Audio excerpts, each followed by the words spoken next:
తిరుమల అలిపిరి పాదాల మండపం దగ్గర మెట్లోత్సవం వైభవంగా నిర్వహించారు.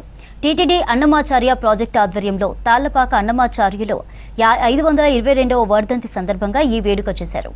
కార్యక్రమంలో టీటీడీ అన్నమాచార్య ప్రాజెక్టు సంచాలకులు రాజగోపాలరావు పాల్గొని ప్రత్యేక పూజలు చేశారు.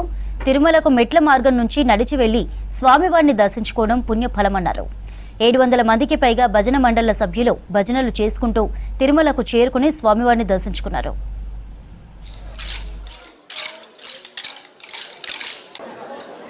కళాకారిణి శ్రీమతి చెప్పేసి ప్రార్థించి వెళ్ళారు.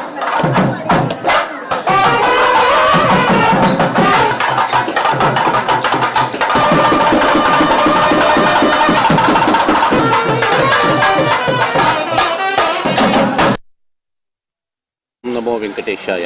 4 యుగాల్లో భగవంతుని పూజ ఒక్కొక్క విధంగా ఉంటుంది.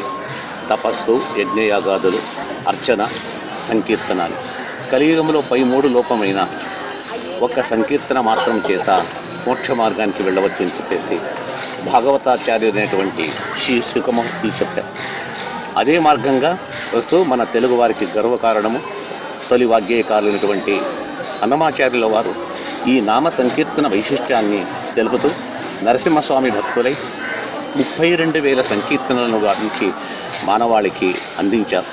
ఒకవేళ అన్నమాచార్యులు వంటి వ్యక్తి అవతారం కాలేనట్టయితే ఈరోజు మన పరిస్థితి ఎలాగుండేది అని చెప్పేసి అలాంటి గొప్ప వ్యక్తి మాకు ఇచ్చినటువంటి గొప్ప కానుక అన్నట్టయితే హరిభక్తి అనే కానుకనిచ్చి ఆ భగవంతునికి సమర్పించే సంకీర్తన కుసుమాంజలిని మాకు వరప్రసాదంగా వారు అందించారు.